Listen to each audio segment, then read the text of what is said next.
All right, good afternoon, everyone. I saw a couple chats about audio. Is everyone able to hear me okay right now? Just shoot some little yeses into the chat so I know. Yes, yes, good. That's the word we want to see. Awesome. All right. Thank you for helping with that. All right, well, welcome everyone. I am Allison Sproul. I am the co-chair of Seeds to Sprouts. I'm the administrative director for outpatient drug and alcohol services with Crozier Health. I oversee the EMMA program, which is an integrated treatment program for pregnant women with substance use disorder. So this is a topic that is very important to me. So again, welcome to Understanding the Plan of Safe Care process in Delaware County. It's presented by Baby's First Project Partners, Seeds to Sprouts, growing support for families in recovery. Baby's First Project is a cross-sector partnership focused on improving birth outcomes in Delaware County and addressing racial disparities in infant mortality and morbidity rates. Seeds to Sprouts is a work group that was formed back in 2016 to begin looking at strengthening the system of care for pregnant women struggling with substance use disorders in families in recovery who are partnering or parenting with young children.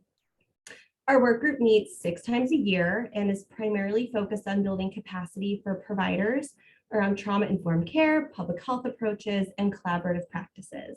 And some of our goals do include providing training and webinars. So it's always great when we get to connect with everyone, even if it is virtually.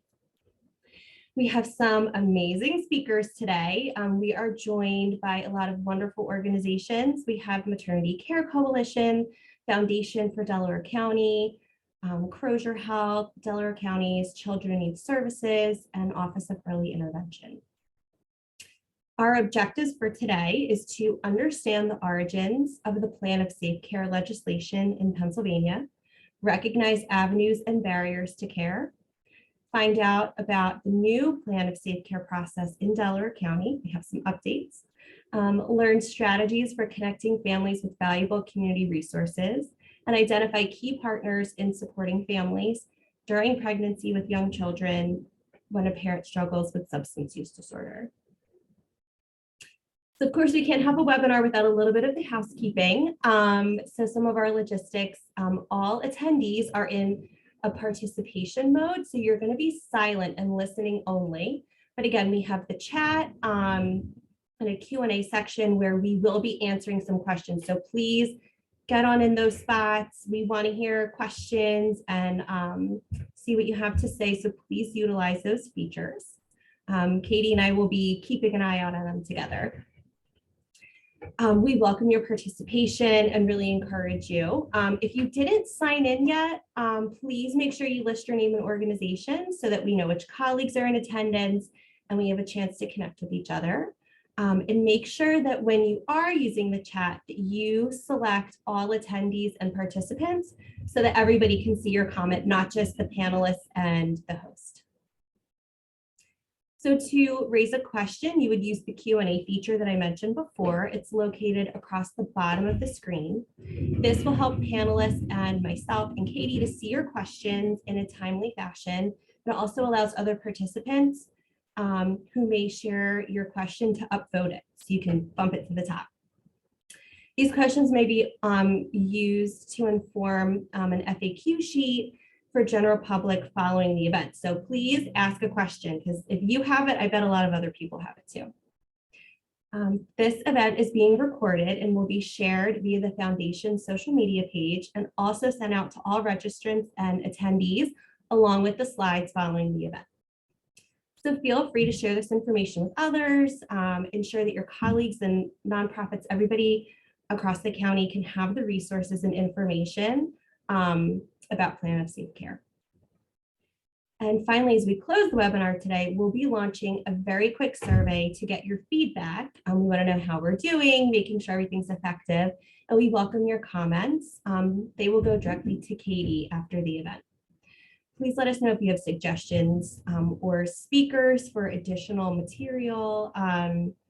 anything related to maternal, infant, and family health topics that you'd like us to host about. We would love to know what's really pertinent to everybody, and offering more information in the future. And we really appreciate your attendance today. It's awesome to see how many people are joining us. So our first presentation is going to be brought to us by Kathleen Palm. She has spent nearly 3 decades serving as a trusted public policy and advocacy leader committed to improving opportunities and outcomes for infants, children, and families, with an intentional focus on promoting prevention and the design of public policies and systems that are equitable and accountable. In 2003, she created the Center for Children's Justice, initially focused on improving systems, notably the courts, approach to and decisions surrounding children affected by abuse and violence, including how these children were able to offer court testimony. So Kathleen, if you are ready, take it away. I am ready. Katie, are you? I do have some slides. Oh, thanks, Katie, the magic of someone being more skilled than yourself on all of this. So I do have some slides. I want to be timely and limit myself, but I wanted to start because I think it's really important for us to kind of think this through as to how long in some ways this journey has been. I know some of you may be thinking, you hear a lot about a law change in 2016 or 18, but I just thought these headlines help us set the stage for this. So if you look across, we're looking at almost 2 decades. A headline from the Washington Post, then a series from Reuters in 2015, and then ProPublica in 2019, with basically the same theme that you have infants that were substance exposed, moms struggling with a substance use disorder, and everyone's kind of confused. Hospitals, child welfare, social services, what to do and where to go forward. Next slide. And so, just that is just to underscore that we're 2 decades into this process.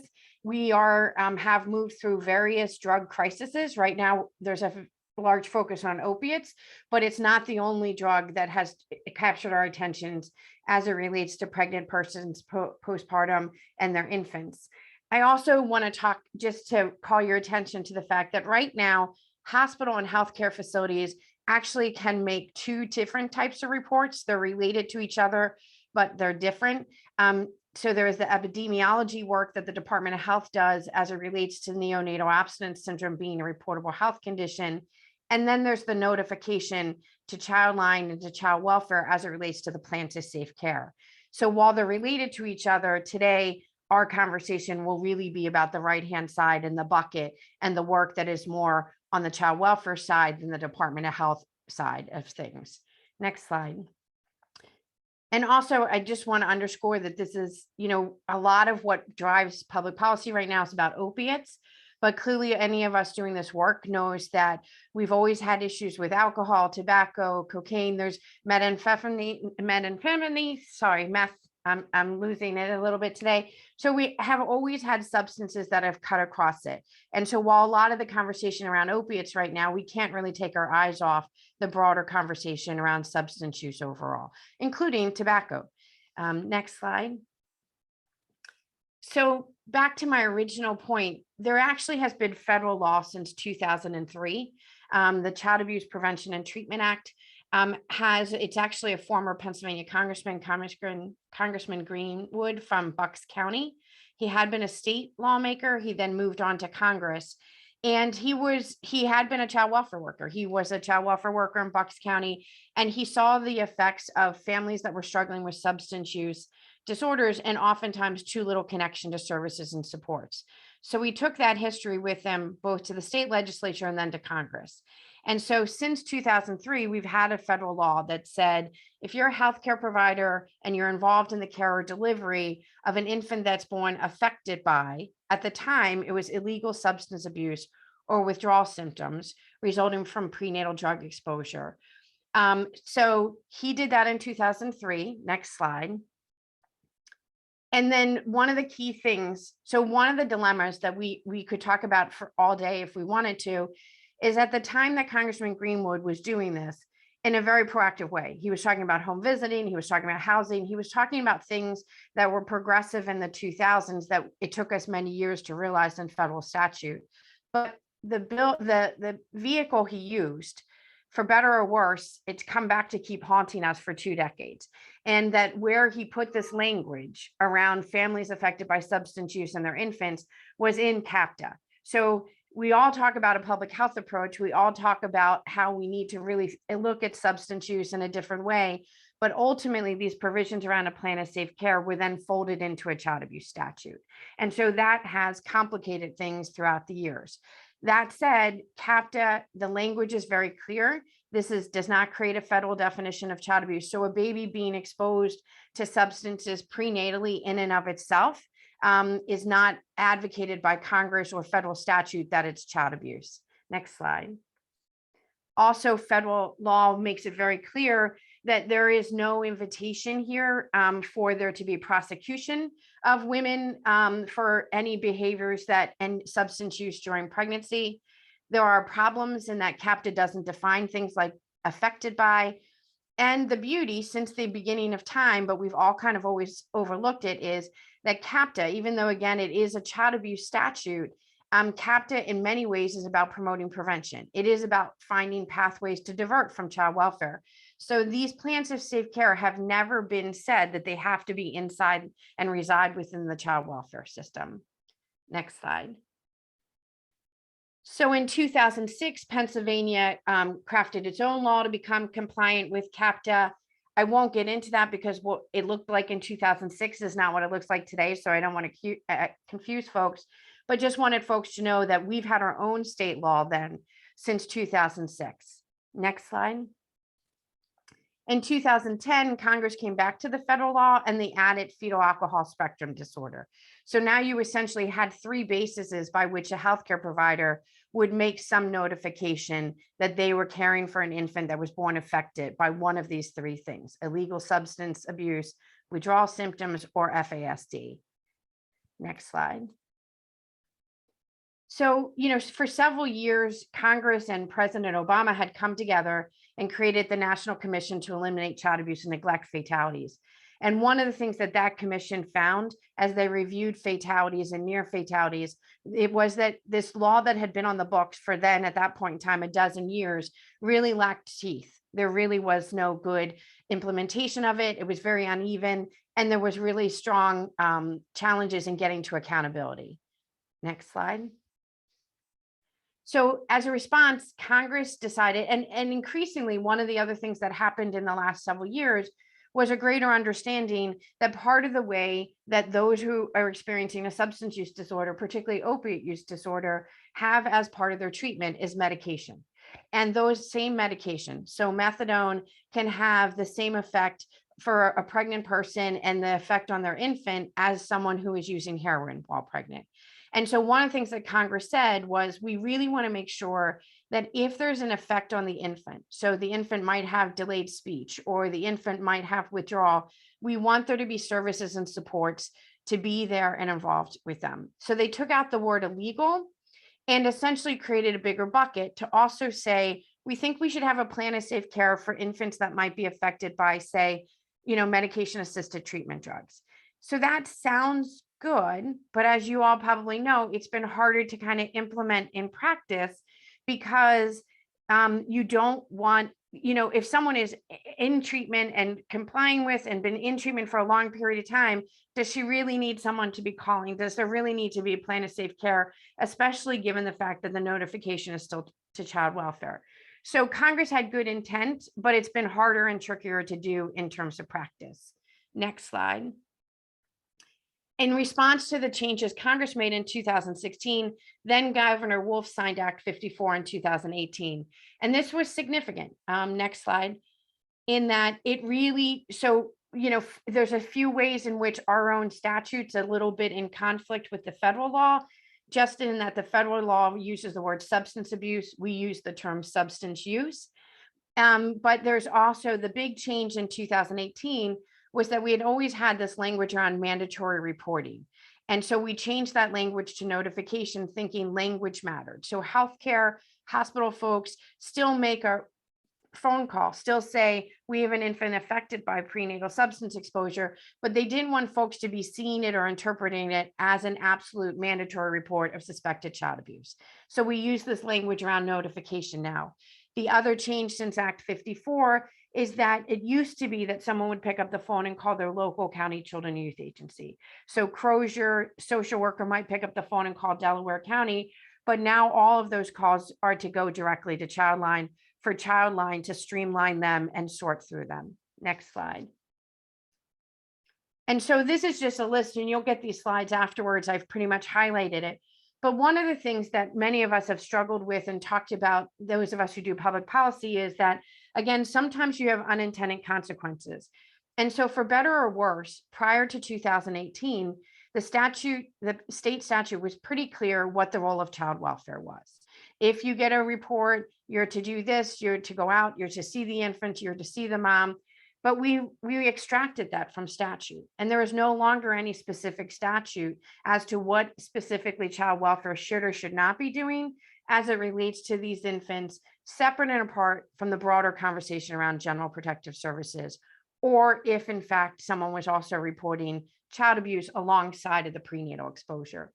So as someone said last week when we were having a statewide conversation about this, it is almost like in our whole attempt to be less punitive, to think about how to divert people from child welfare, we've gotten kind of squishy now. Like no one really knows who's accountable, who's in charge. Hospitals are saying, wait a second, like there's nothing in statute that really obligates us to do this other than to make a call. But now this guidance really obligates us to a lot of this development of a plan of safe care.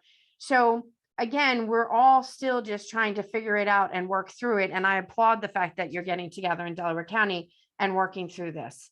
Next slide. And so one of the things that was supposed to happen is because we removed the statutory language, there was a decision to say, let's develop guidance. Let's get the drug and alcohol folks, the health folks, and the human services folks together, and let's develop a guidance document. But anybody who knows this is, first of all, we're 67 counties. We don't look a whole lot. We don't like to do things a whole lot of the same way. So developing statewide guidance for very different communities, very different hospital systems, has been not as easy as anyone had hoped it was. So we still have some guidance, which is now there's a thought that it needs some reworking, and there's a state committee that's starting to relook at the guidance document to see if it serves people on the ground as well as it needs to be. But that basically gives you some guidance, but still leaves open a lot of opportunities to say, we need to fill in some more beyond what the guidance is. Next slide. And so the whole point of both the change at the federal level and the more recent change in state law was to have this public health approach. The challenge is we didn't necessarily put the infrastructure there. And then we were just starting to kind of get our groove on thinking about how do you think of plans of safe care from a public health perspective. And then there's this little thing we're all been living with for 2 years called COVID. So it's, this was going to be hard work, as evidenced by that first slide and those 2 decades worth of headlines. This was going to be hard work to really become intentional about a public health strategy to begin with. But now you have COVID, and it has overwhelmed hospital systems. Hospital systems have changed. People who were working in healthcare who were, genuinely committed to this population, they're gone. So this is a good time for you all to revisit where you are, just in the fact that we are in a lot of ways, and then throw in the fact that COVID has also obviously led to folks feeling a sense of hopelessness, a greater reliance on substances. There's just so many things that have kind of collided together that made what was going to be difficult from 2018 forward a pretty significant hurdle and difficulty.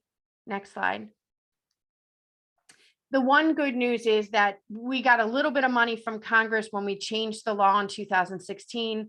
And so Pennsylvania gets about a little more than $2 million each year that then they decided to put on the street this year. It took a few years to figure out how to do it, but they invited counties to apply for these funds to say, what can you do? What do you want to do around your plans of safe care? And how can you use a pool of money? Next slide.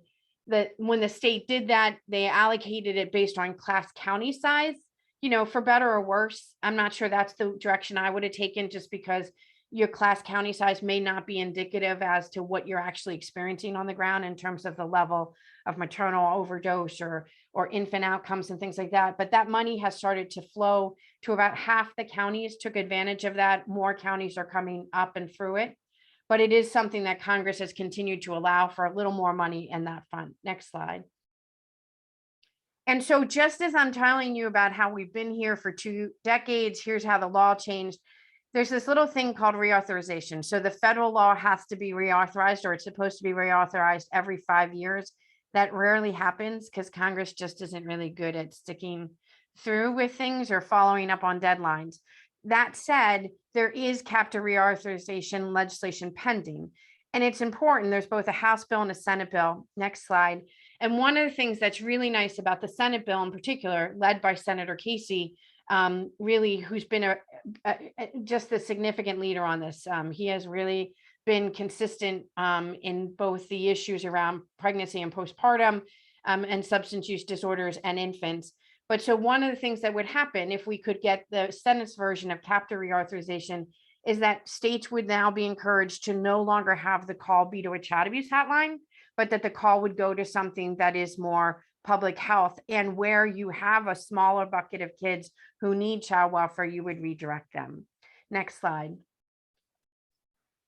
And so one of the things that, in a time that we just really find it's hard to find bipartisanship, we do see, and I just wanted to cite this because this is North Carolina Representative Senator Republican Burr, not necessarily the same guy as Senator Casey, but there really is across the political aisle just a real understanding about how we have to do things differently and why it's so important to engage with pregnant and postpartum persons and families and these infants in a way that is more constructive. The challenge continues to be that language and that vision doesn't necessarily match the infrastructure that we've put into place. So we still have to keep working and advocating with legislators. Next slide.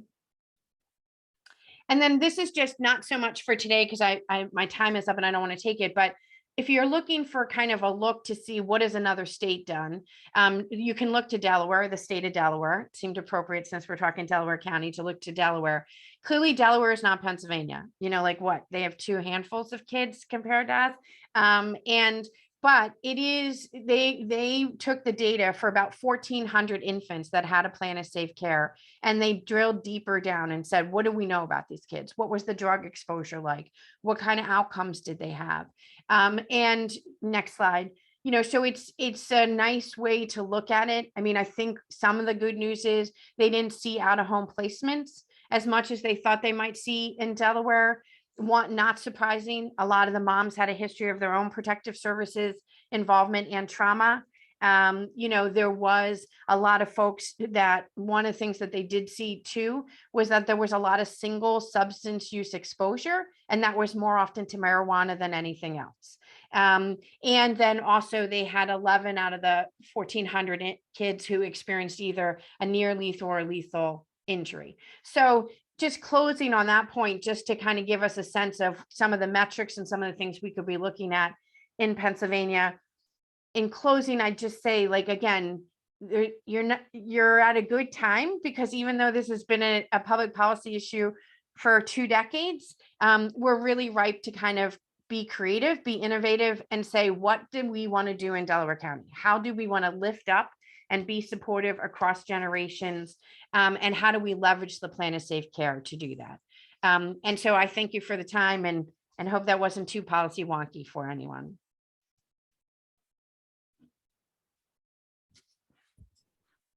Kathleen, thank you so much. That was a great way to break it all down and make it easy to digest. I really appreciate that. Thank you. Our next presentation is coming from Christy Fournier. She is the EI coordinator for Delaware County Department of Human Services, Office of Early Intervention. She studied social work at Kutztown University of Pennsylvania. She's been with Delaware County and Early Intervention for 13 years. Good afternoon, everyone.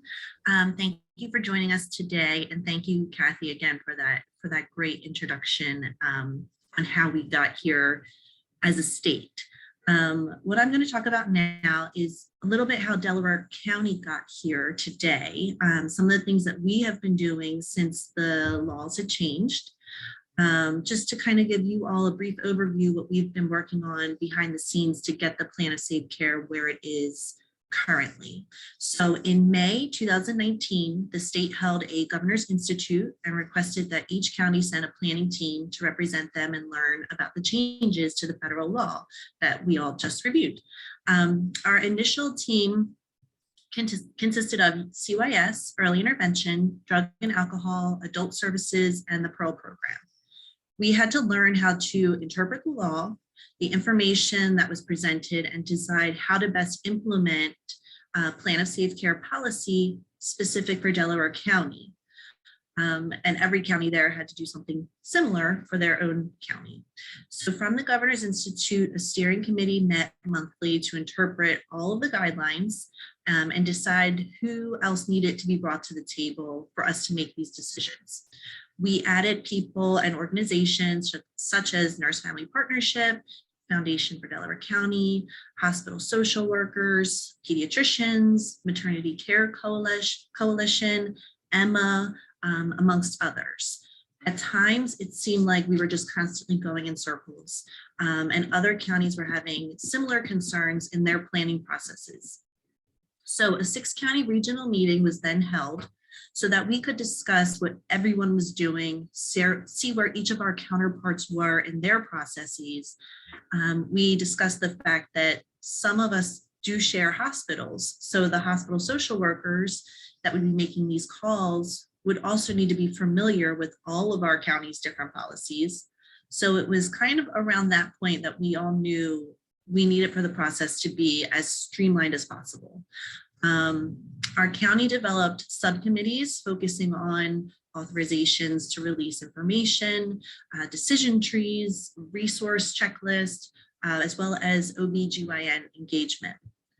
One question that always remained was who was going to be the facilitator and holder of the plan of safe care for each family. Initially, CYS would be taking these referrals for any child or children who was born prior to the discharge from the hospital. But they cannot take a referral for a child who is not yet born. So the idea of an outside agency coming in as being that facilitator came about. At that point, an RFP was issued, and we are lucky to now be contracting as a county with Maternity Care Coalition as they take the lead in the plan of safe care process for Delaware County at this time. So that's a little bit background information as to how we got where we are today in Delaware County.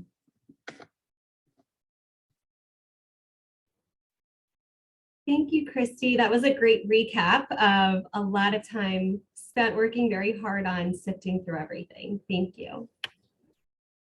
Up next, we have Chelsea Rogers. She's a Quality Assurance Program Specialist and Family Engagement Supervisor at Delaware County Children and Youth Services, where she's been employed for 12 years.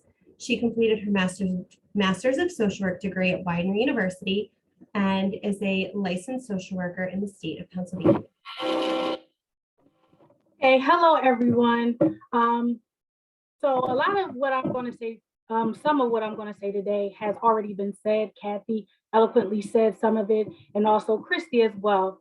But I'm going to talk a little bit about what happens when a call comes in to CYS. So as stated before, according to PA state law, Act 54 of 2018 requires healthcare providers to inform childline when the infant up to 1 year old shows withdrawal signs and symptoms and signs of being affected by a fecal alcohol spectrum disorder. This is not a report of suspected child abuse or neglect. The notification starts the plan of safe care process. CYS receives a referral from Childline with the substance effective indicator, and the screening department will determine if the case will be assigned to a caseworker. If the referral does not meet the criteria to be assigned to a caseworker, the screening department will make a referral to Maternity Care Coalition and screen out the referral, meaning that will be closed and no more CYS involvement. If the referral is assigned to an in-state caseworker, or if the family is already open with our agency within the ongoing service department, the caseworker and supervisor will make a referral directly to Maternity Care Coalition and introduce the plan of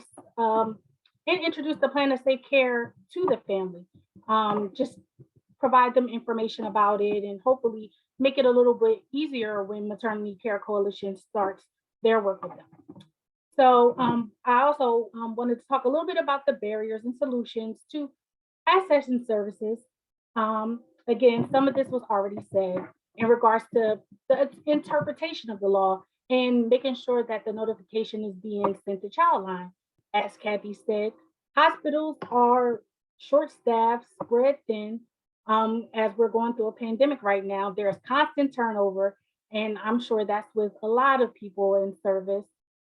So just making sure that everyone is educated about how we do things here, their role in the plan of safe care to inform their clients and make sure that they're following through with notifying Childline. Also, a barrier could be the misconception of child welfare. I know that when introducing this, if you say, this is going through Childline, CYS, it could definitely invoke some type of fear and concern from the parent in regards to, will my child be placed in foster care? Just trying to reassure that this process is to really support the mother and the child, not to place them, but our purpose of CYS is to ensure the safety, primacy, and well-being of children, which does not always warrant placement. Therefore, we're happy to have Maternity Care Coalition as a neutral party to drive home the message about supporting the mother and child. Also, to piggyback off of that, within our client population, it's often transient, and sometimes they will flee from child welfare or the perceived child welfare involvement. And also, a barrier could be just meeting the clients where they are. Clients may not be willing to accept the help at that time. So some of the clients could be active in their addiction or in early stages of recovery. So it could impact their decision-making, maybe the relationship that they have with their family and friends, or just having to face underlying issues of trauma that they may not be ready to address. Just maybe some people will just have a hard time accepting help, and also other cultural implications. So really working with clients to have a great buy-in, trying to meet them where they are is important. And we want them to know that, again, this process is to support, not to blame or shame, not to judge. And just having forums like this where we're educating the masses about the plans of safe care, which helps you, service providers, community leaders, families, and friends to continue to drive home this message that we're here to help. And we know that sometimes, even if we try with our best engagement tools, that some of you can drive home that message better than any of us can, because you have developed trust in a relationship with the clients. So of a lot of barriers that could be there, these are some of the ones that stuck out most to me.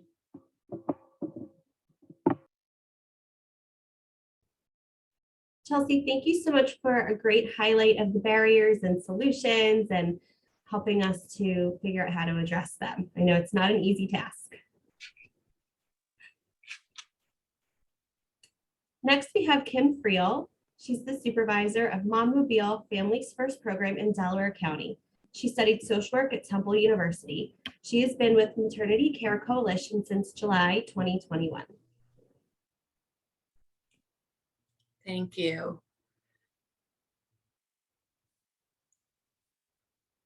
All right, hello all. As stated, my name is Kim Friel and I'm the supervisor of the Families First program at Maternity Care Coalition. Thank you for joining us today.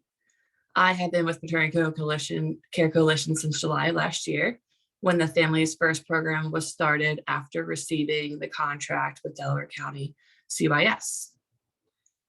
I'm here today to speak on the process we have designed to implement Delaware County's Plan of Safe Care and what we offer to the clients we serve. I will also talk about how we hope to partner with all of you, and we'll talk about how we make referrals. Slide 3. I'm sorry, one back, Katie. Thank you. For those of you who are not familiar with Maternity Care Coalition, we are a community-based agency which has served Philadelphia and the surrounding counties for over 40 years. Our mission is to improve the health and well-being of pregnant women and parenting families and enhance school readiness for children 0 to 3. Next slide. So as I stated, the Mommobile Families First program came about in 2021 after we were awarded the contract with Delaware County CYS to be the community agency to engage pregnant and postpartum people who could benefit from a plan of safe care.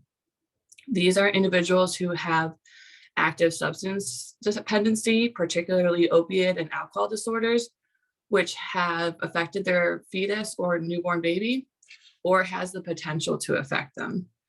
Before we came along, CYS caseworkers and hospital social workers, as we heard, and nurses would initiate a plan of safe care with the client.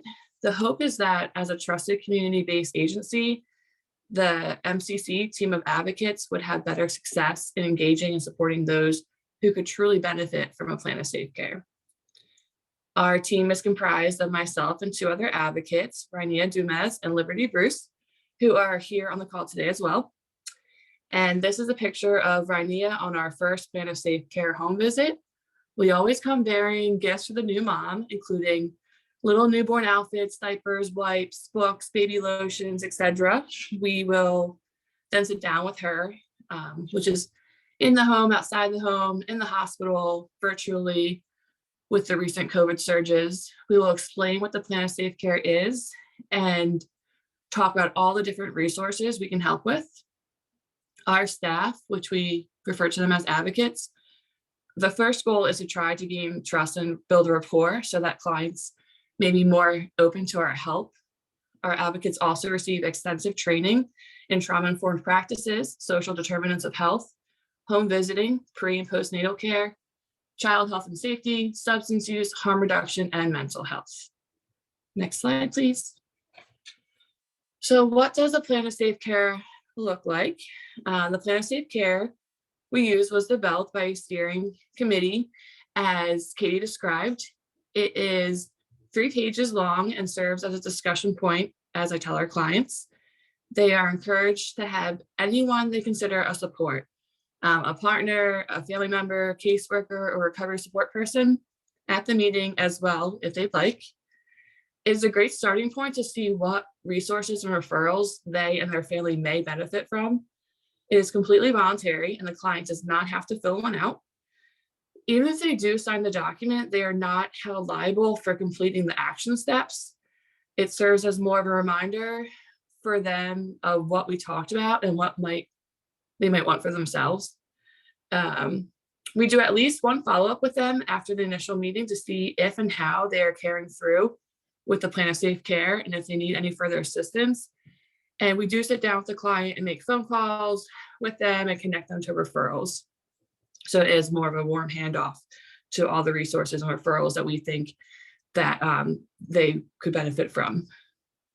They keep the hard copy of the completed form and we stay in touch with them as long as needed. And the screenshots here of our made-up client, and you can see that we do highlight support services for the adult and also the support services for the child. Next slide, please. Okay, so our team so far has received all of our referrals from Delaware County CYS when a mom gives birth and she or the baby tests positive for a substance, or if the baby shows any signs of NAS within their first year of life. A child line report is made and we are notified through an online referral form, which I'll talk about in the next slide. However, our primary goal now is to offer plan of safe cares before the baby is born, which would be even more beneficial to mom and baby. And we are encouraging everyone in the community, including yourselves, to refer anyone whom you think would benefit from the additional resources and support. When you refer someone to us, we will try to engage them immediately and connect them to other community resources, such as the ones you'll be hearing about in just a few minutes from our other panelists, and also to some of yours, of those who are in the audience today. Next slide, please. This slide features a screenshot of our secure Microsoft referral form. As I mentioned before, we have so far only received referrals from CYS, but our primary goal now is to offer the opportunity for plan of safe care to families before the baby is born, to work with mom during pregnancy so that she has as much support in place after the birth. When we receive a referral, we attempt to reach the client and the referral source within 24 hours. When speaking with the client, we emphasize that we are not their CYS worker, that we are not a hospital social worker, but we are a community agency which works with pregnant women and parenting families and offers support and resources to ensure that each family has all the help they need to welcome their new baby as comfortably and safely as possible. We let them know that there's a wide array of wonderful resources in Delaware County and that we want to make sure that families take advantage of them. And I saw already in the chat box that Katie dropped the URL link in the chat box. You'll also be receiving the link to the form in a follow-up email. And this form, it's just a small snapshot, but it's like 7 to 8 simple questions, non-invasive, so that an advocate on our team, one of the 3 of us, can reach out to your client and offer them a plan of safe care. Next slide. Thanks, Katie. Okay, I also thought it'd be helpful to share a few tips on how to introduce our services to clients, which can really make a big difference in whether or not they accept or decline to meet with us.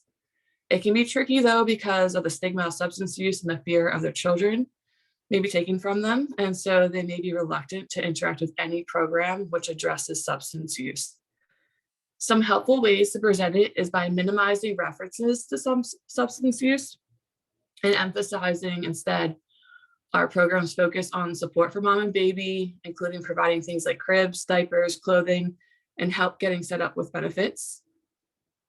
Explain to clients that a plan of safe care is to go through a list of resources to see which ones they already have and which ones they might be able to use, and that it can be a big help because everyone can use a lot of extra support before and after a baby joins the family. As you can see on the slide, we mentioned words like helpful advocate, extra help for mom and baby, which we think makes a difference in introducing the plan of safe care. Also tell them that if CYS does get involved at the time of birth, it can actually help them a lot if they can show that they already have a lot of supports and resources in place, and therefore CYS may not even get involved. We understand that people in the community and potential clients may be wary, as Chelsea was saying, that we report to CYS. We are contracted to CYS, but we do de-identify clients' information if it is a prenatal referral and not related to a child line report. And of course, we always like to mention that a plan of safe care is completely voluntary and confidential. Next slide, please. And lastly, as you learned throughout this webinar, implementing plans of safe care in Delaware County has been years in the process making. Although our Momobile Families First program implements the plans, everyone plays a part in making sure that this population is safe and connected. So we want to partner with all of you and keep learning more about what works best for clients and providers. To this end, I welcome you all to join our next steering committee happening in February so that you can stay informed and help us in this process. We'll want to get your feedback and suggestions and troubleshoot some of the challenges we will certainly encounter along the way. We are going to follow up with a Microsoft Teams invitation soon.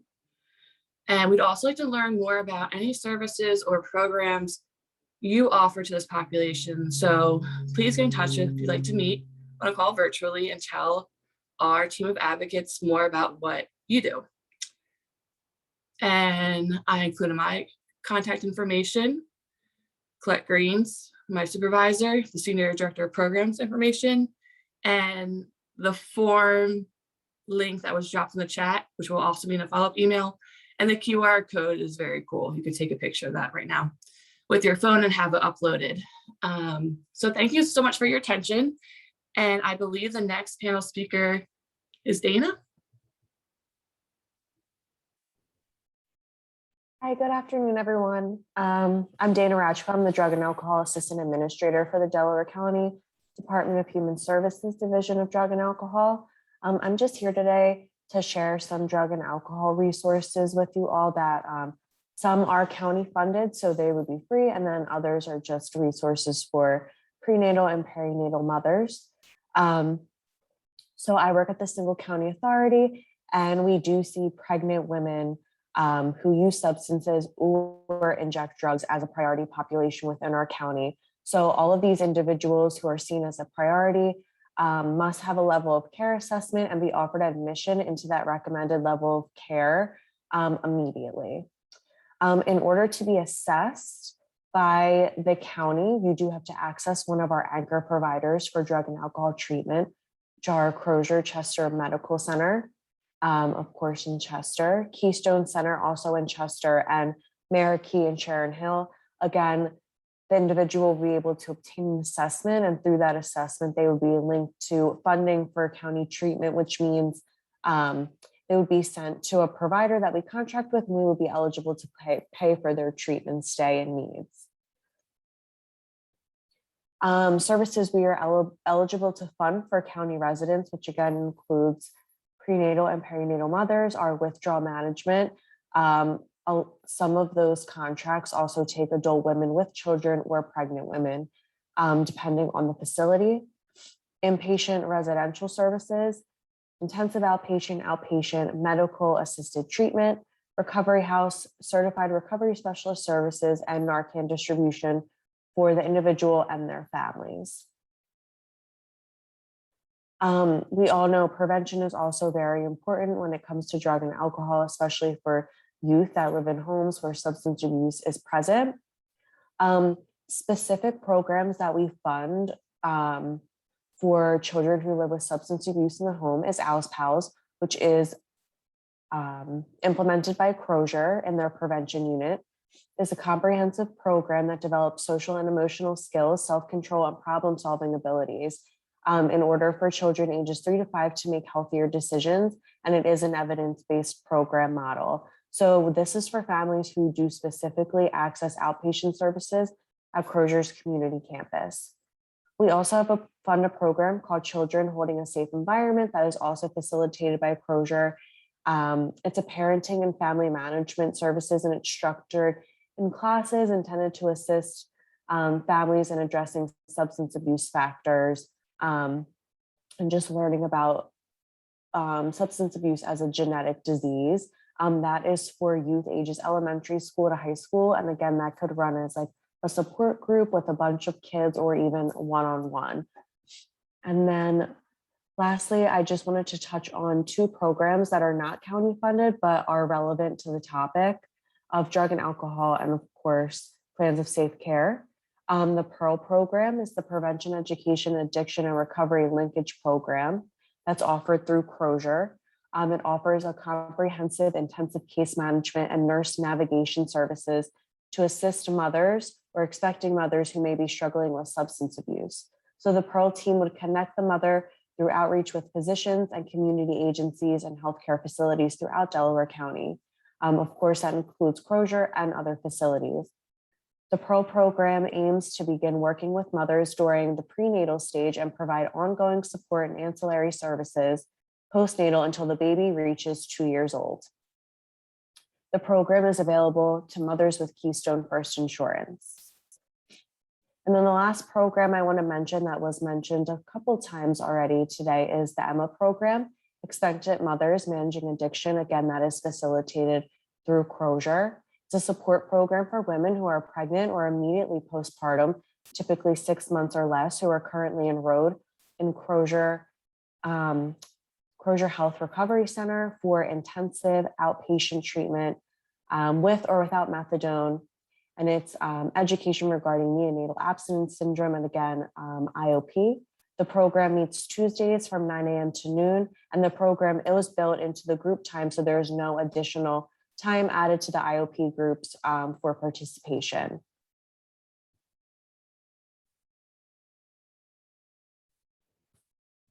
Thank you, Dana. That's a lot of information and programming to give all the details for. Thank you so much. Our final presentation comes from Amy Martin. Amy's a nurse by training and the director of the Foundation for Delaware County Nurse Family Partnership Program. After working in the neonatal ICU, maternity and child adolescent psychiatrics, Amy found her true calling when she joined the NFP team in 2008.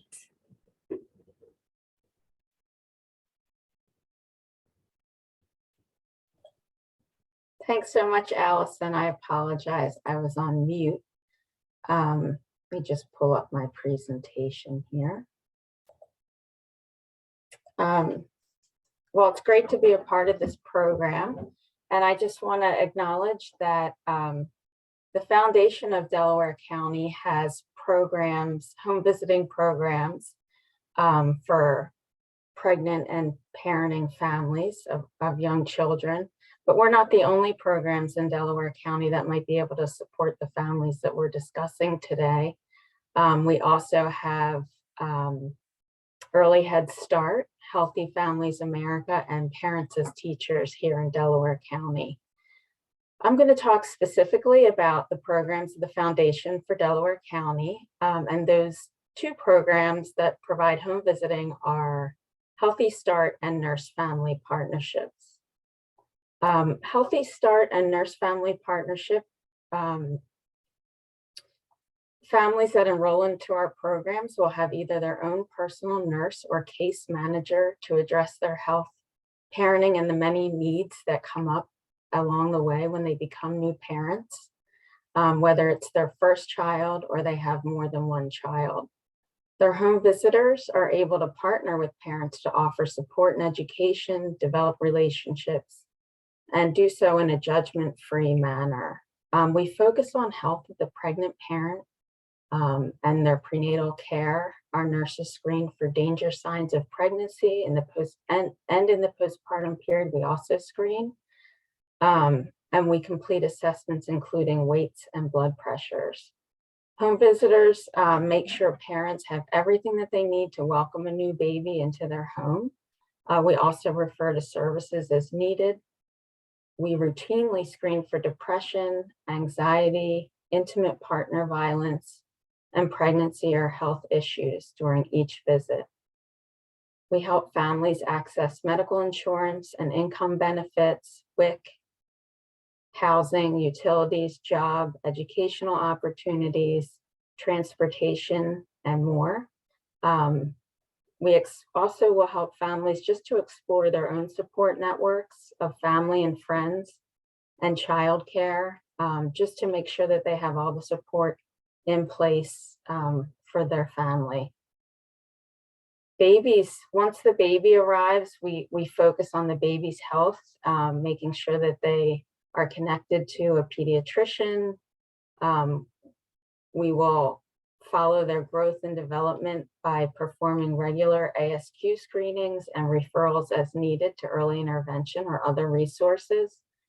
And we also focus on positive parenting practices.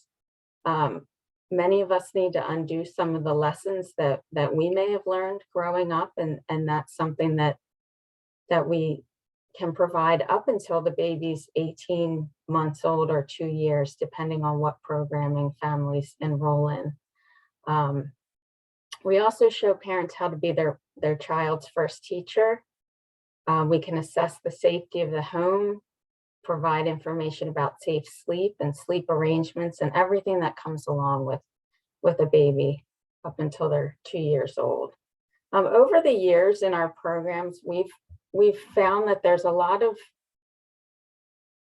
resources that often aren't accessible to low-income families. And we've had the fortune to bring along other programming beyond what we can provide through our Nurse Family Partnership and Healthy Start programs.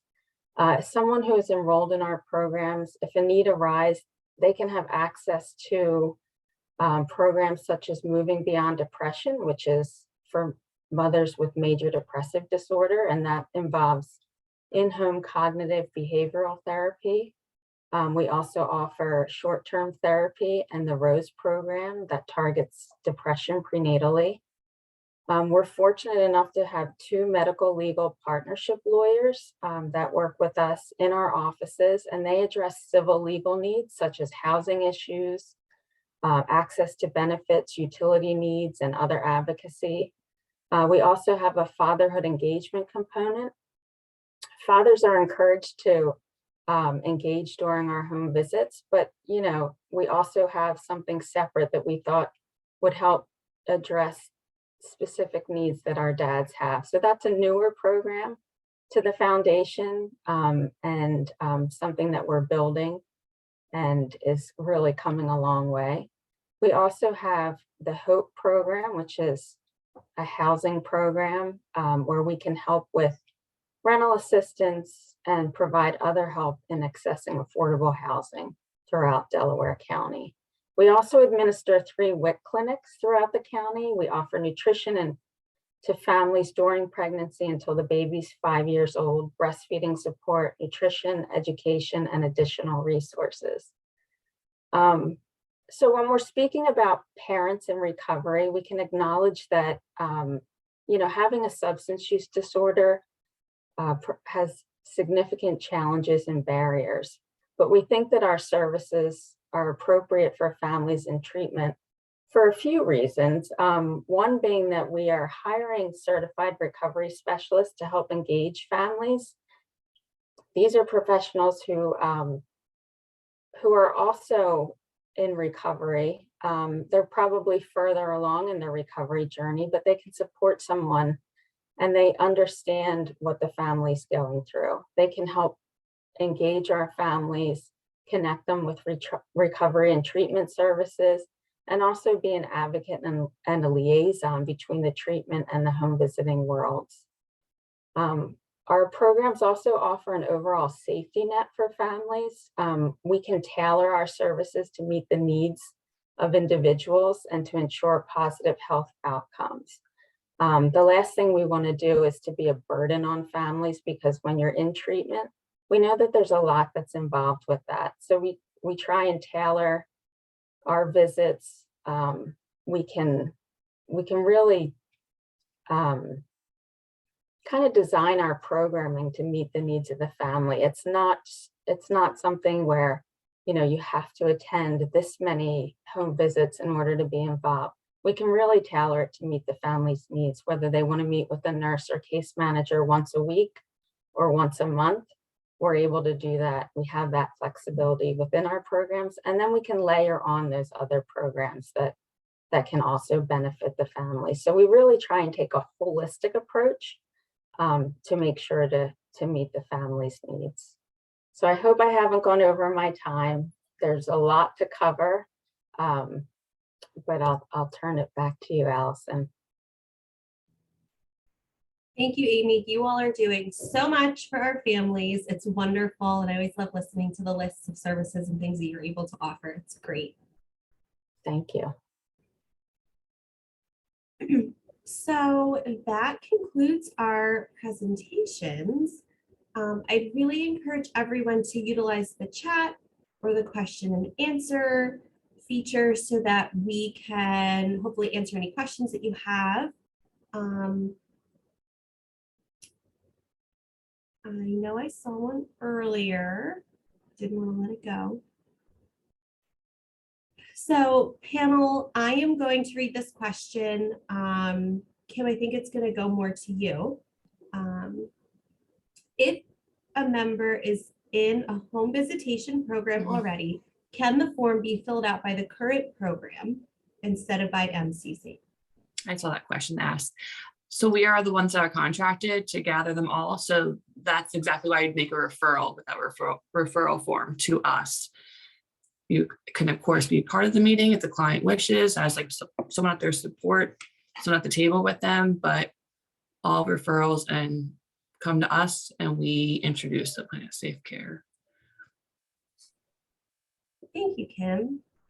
Then there was a question about sending out a list of the resources mentioned, and Katie did send out to everyone that we will be sending out information about each of the resources at the end of the week with the recordings, slides, and handouts that we've been offering today.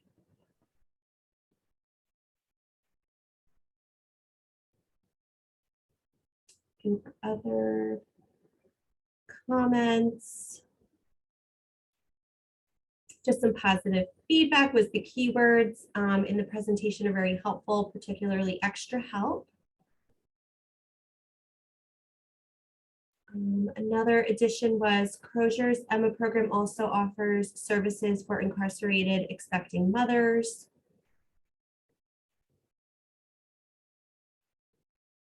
All of the presenters were fantastic. I agree. And very helpful. So those are the messages I'm seeing for now, but we can wait another minute if anyone has any other questions that our panel might be able to answer. And if you have one later, if that happens, you exit out and then you think, oh man, I should have asked this question. You can always shoot an email and we will get the answers to your questions.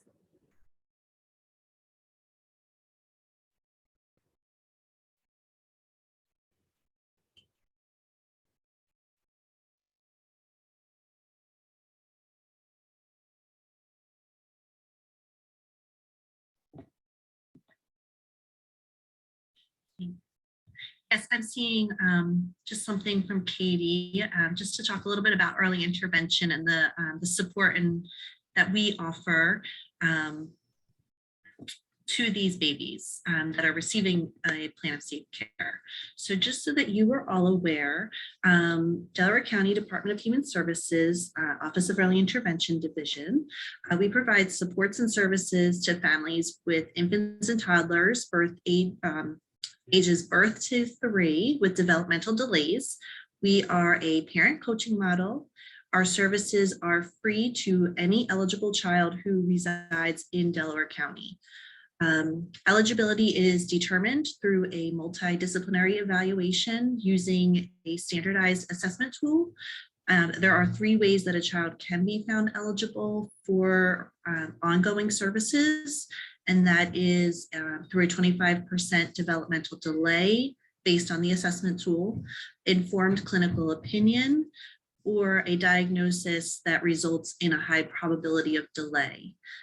The areas of development that we do look at are cognitive, communication, social and emotional, physical, adaptive, and self-help. If a child is found ineligible for services, for ongoing services, they may be eligible for our tracking services, which is very important for this group here with the plan of safe care. They are eligible, a child could be eligible for tracking if they meet at least one of the following criteria, and that is if they've had a NICU stay, if they have low birth weight, elevated lead levels, have suffered abuse or neglect, homelessness, or if a baby is diagnosed with neonatal abstinence syndrome. So for any baby that we would be doing a plan of safe care for, that child would be eligible for at least our tracking program in early intervention if they're not eligible for ongoing services. And again, this is for any child who resides in Delaware County. The tracking program, the child would be assigned to a tracking service coordinator. The service coordinator will have the family complete a developmental screener quarterly to determine if there are any developmental concerns that are coming up, and the record could stay open and tracked up until the child's 3rd birthday. So this way, this child would be in our system up until they're 3, constantly getting checked in on, making sure that they do not fall through the cracks. And at any point, if they would like to have another evaluation to determine if they are eligible for ongoing services, they could do so as well. So thank you, Katie. So that way we were allowed to speak to early intervention services in Delaware County. Thank you, Christy. That was really great additional information to know. So some updates from the chat. Kathleen has offered her contact information. And then we have a question. Is there anything new we can expect to see from your programs in the immediate future?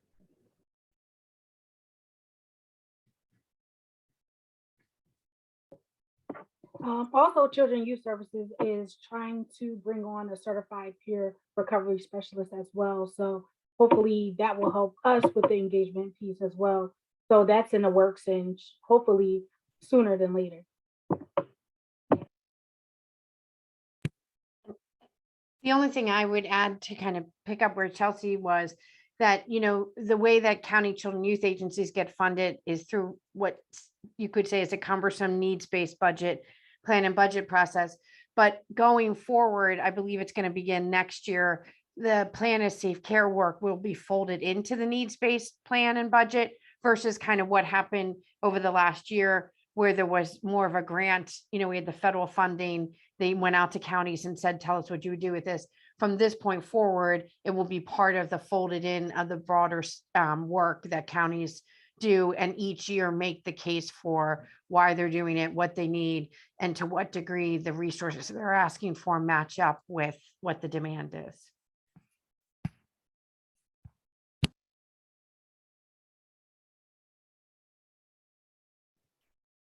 Thank you. We have another question, kind of comment hybrid. It's a great one. I am curious about the possibility of offering services to parents from birth to 3 instead of 2 years old. In this way, the children and families can be connected to Head Start instead of the 1-year gap that seems to have an impact.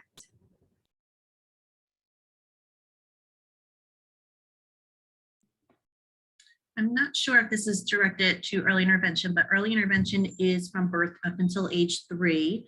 At that point, we do help transition the families over to the Delaware County Intermediate Unit, where they provide preschool services from 3 to age 5 for early intervention. So for the county infant toddler program, we are birth to age 3. Wonderful. Thank you, Christine. And this is Kathy. I just wanted to add something about early intervention. So in addition to a state level table that's looking at the plans of safe care, there is also the development of a perinatal quality collaborative. And there's a memorandum of understanding. So there's an MOU between OCDEL, the Office of Child Development and Early Learning, and the Department of Health. So those healthcare folks who are calling in to notify about a baby that has NAS, there's now an opportunity to cross-reference that with the early intervention data to see to what degree are the babies that are in the surveillance for epidemiology purposes also getting to early intervention.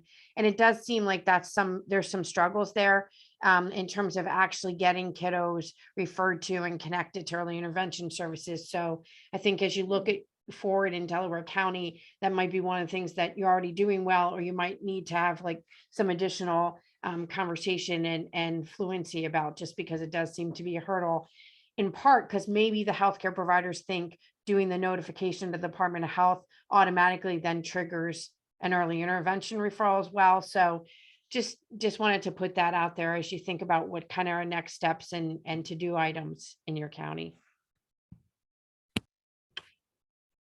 Thank you, Kathleen, for all of that. So we have a comment. The presentation that addressed the role of CYS was very helpful. Chelsea, I think that's going right at you. It's important for parents to know that CYS wants to forge a collaborative relationship with parents.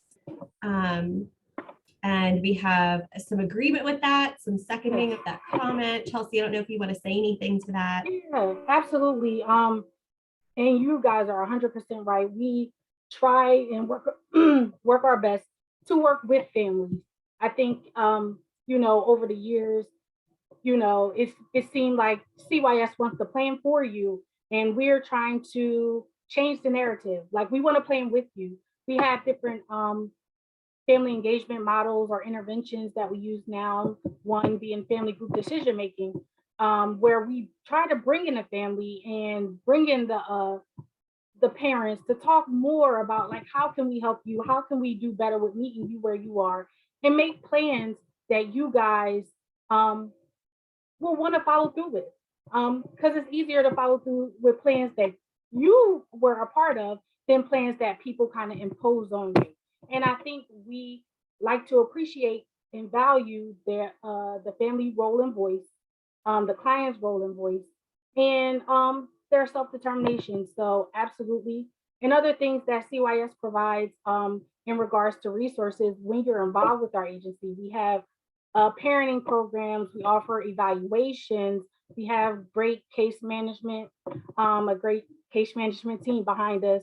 Some of us are on the line today. We have, like I said, hopefully the certified peer recovery specialist will be coming on, and other programs within our agency that we try to utilize with some of the people even on the line today where we refer to try to help our families and help them be successful. So thank you guys. I think another point that could be made in regard to CYS, I think we've seen pregnant individuals that are really concerned when they're facing a substance use disorder. Even when they're in treatment, what's going to happen after that baby's born? How is CYS going to impact my family? And by voluntarily completing a plan of safe care, the family's demonstrating that they're taking steps proactively to ensure the safety and well-being of their child. And I'm assuming that that's going to show something positive to CYS, because inevitably they will become involved. Just depends on how involved after the baby's born. Yeah, it definitely helps with the foundational piece and just seeing what we have so we can build on it. Families, they might not know in themselves, but they have strengths, they have resources. So we want to tap into that. We want to utilize that and try to help them the best way we can. So absolutely.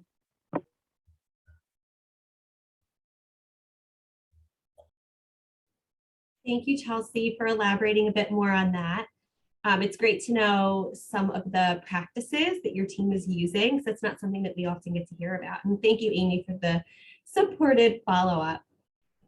So any other questions for today?